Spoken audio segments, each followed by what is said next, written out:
Baiklah, kami dari kelompok C akan mempresentasikan skema model kami, yang mana saya sendiri Fadila Rahmah dan 3 rekan saya, Arif Kurniawan, Lucy Rahmayani, dan Nurul Khairunisa. Ini merupakan skema model yang kami rancang, yaitu mengenai jumlah produksi urin dan beberapa faktor yang mempengaruhinya. Faktor pertama yang mempengaruhi jumlah produksi urin, yaitu jumlah air yang diminum. Yang mana jumlah air yang diminum ini berkorelasi positif dengan jumlah produksi urin. Artinya, apabila semakin tinggi jumlah air yang diminum, maka produksi urin juga akan semakin tinggi. Dan begitu juga sebaliknya.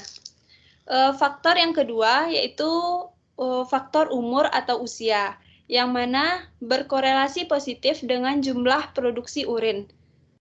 Yang artinya semakin tinggi usia seseorang, maka jumlah produksi urinnya akan semakin meningkat pula. Karena biasanya pada orang yang lansia, kemampuan ginjalnya akan menurun, sehingga jumlah produksi urinnya akan meningkat. Faktor yang ketiga yaitu stres, yang mana stres ini akan mempengaruhi jumlah produksi urin. Apabila kita stres, maka jumlah produksi urin kita akan meningkat. Karena apabila stres, tekanan darah akan meningkat, sehingga banyak darah yang menuju ginjal, dan jumlah produksi urin akan meningkat pula pada akhirnya. Faktor yang keempat yaitu suhu lingkungan, yang mana berkorelasi negatif terhadap jumlah produksi urin. Yaitu ketika suhu lingkungan tinggi, maka jumlah produksi urin akan rendah. Sedangkan apabila suhu lingkungan rendah, maka jumlah produksi urin akan meningkat. Hal ini dikarenakan apabila suhu lingkungan tinggi, maka ekskresi akan lebih banyak dikeluarkan, sehingga produksi urin akan rendah ketika suhu lingkungan tinggi. Faktornya itu ADH,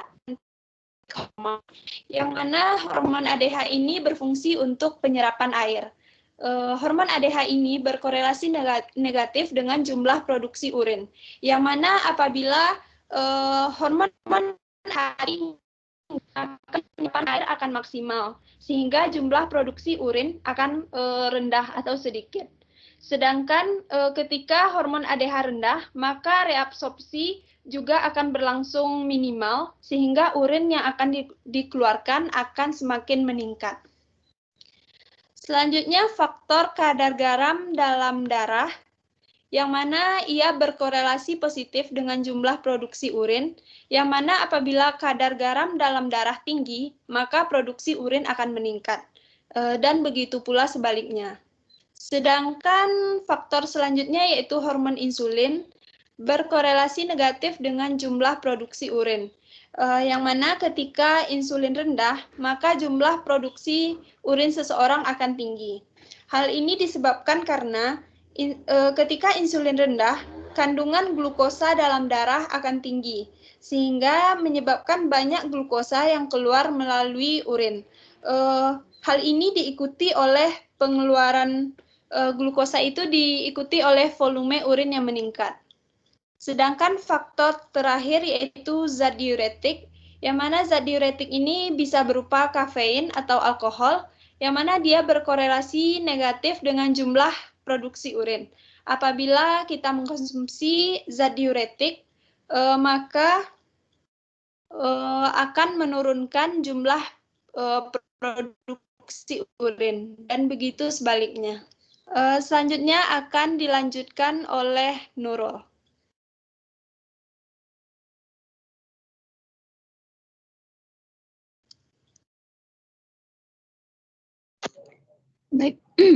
Baiklah, untuk selanjutnya yaitu mengenai jurnal atau artikel yang terkait atau mendukung dengan model yang telah kita buat. Pada artikel ini yaitu Euroflowmetry Nomogram in Ireland Children aged 7 to 14 years. Pada artikel ini terdapat percobaan atau pengamatan terhadap anak-anak dan masyarakat di Iran mengenai urin outputnya. Nah, dapat dilihat pada diagram tersebut, dapat diwakili oleh usia-usia seperti 5 tahun, 10, 25 tahun, 50 tahun, 75 tahun, 90 tahun, dan 95 tahun.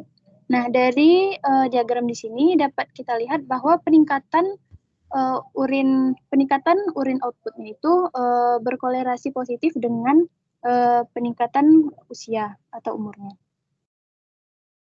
Nah, untuk grafik kedua, di mana produksi urin ini mempengaruhi dipengaruhi oleh suhu atau temperatur.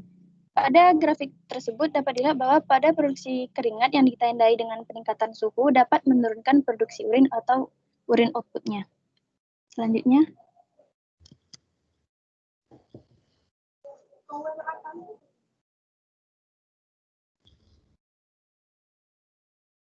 Baiklah, untuk artikel ini, yaitu vasopressin induced hyponatremia in patient with pulmonary hypertension and right heart failure treat for septic shock. Pada artikel ini terdapat percobaan atau pengamatan terhadap pemberian serum sodium, di mana dapat dilihat pada grafik, pemberian serum dapat memberikan efek positif pada produksi urin pasien. Selanjutnya yaitu grafik kedua. Pada grafik kedua, peningkatan hormon HDH berbanding terbalik dengan produksi urin. Dan peningkatan hormon ADH dapat menurunkan volume urin yang akan dikeluarkan. Nah, peningkatan kadar ADH ini mengakibatkan ginjal untuk menahan air dalam tubuh sehingga urin yang diproduksi berkurang. Dikembalikan kepada moderator. Selanjutnya akan dilanjutkan oleh Saudari Lucy. Baiklah, terima kasih moderator. Selanjutnya di sini saya akan menjelaskan faktor yang mempengaruhi produksi urin, yaitu faktor konsumsi air. Pada model kami mengatakan bahwa faktor konsumsi air berkorelasi positif dengan proses terbentuknya urin. Di sini terdapat dua grafik. Di mana kedua grafik ini merupakan proses percobaan terhadap manusia, di mana dari kedua grafik ini dapat kita ketahui bahwa semakin banyak air yang kita minum, maka semakin banyak pula urin yang dihasilkan, di mana konsumsi air sebanding dengan urin yang dikeluarkan. Ini kami peroleh dari artikel yang berjudul yaitu FGF 21 Increase Water Intake, Urine Output and Blood Ratio in Rats. Next.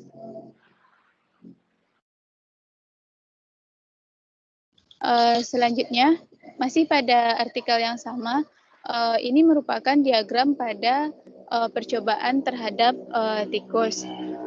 Setelah dilakukan percobaan terhadap tikus, masih didapatkan hasil yang sama, yaitu produksi urin akan meningkat apabila konsumsi air juga meningkat. Jadi dapat disimpulkan bahwa model yang kami buat itu mendekati dengan kebenaran, yaitu konsumsi air berkorelasi positif dengan proses terbentuknya urin. Sekian, dikembalikan ke moderator. Selanjutnya akan dilanjutkan oleh Arif. Terima kasih moderator. Selanjutnya saya akan menjelaskan mengenai faktor zat diuretik. Dari gambar yang telah kita lihat pada bagian A, yaitu pada bagian volume urin selama 24 jam. Dapat dilihat di sana kontrol yang berwarna putih dan yang menggunakan kafein yang berwarna hitam. Dari gambar tersebut dapat kita lihat volume urin dari kedua percobaan tersebut, yaitu pada kontrol dan kafein. Di sini menjelaskan bahwa produksi atau volume urinnya lebih banyak pada kontrol atau yang tidak melakukan atau meminum kafein. Namun pada gambar B dapat kita lihat di sana terdapat konsentrasi natrium urin selama 24 jam.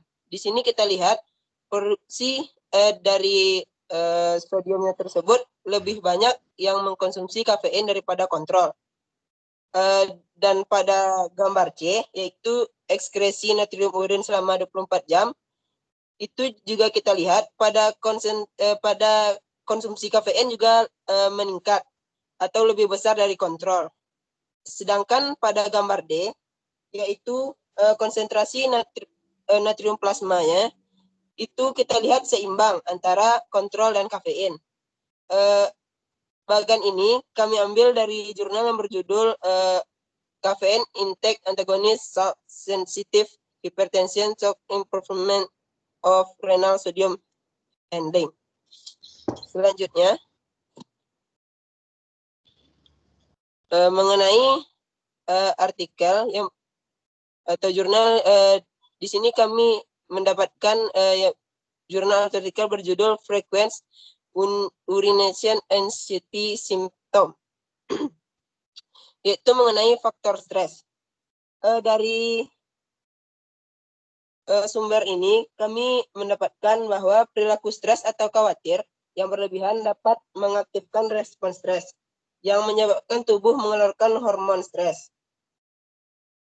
sehingga aliran darah yang masuk ke ginjal meningkat. Hal ini dapat mempengaruhi metabolisme di dalam tubuh, yaitu seperti produksi urin itu sendiri. Stres juga dapat mempengaruhi otot yang berada pada tubuh, sehingga beberapa orang dapat kehilangan kendali ketika otot kandung kemih mengencang. Ketika otot kandung kemih mengencang, akan memaksa urin keluar dari tubuh. Hal ini dapat meningkatkan jumlah urin di dalam tubuh karena pengaruh stres itu sendiri dapat mempengaruhi otot kandung kemih. Sekian, dikembalikan ke moderator. Terima kasih. Sekian presentasi dari kelompok C kelas A. Atas waktunya, terima kasih. Assalamualaikum warahmatullahi wabarakatuh. Waalaikumsalam warahmatullahi wabarakatuh.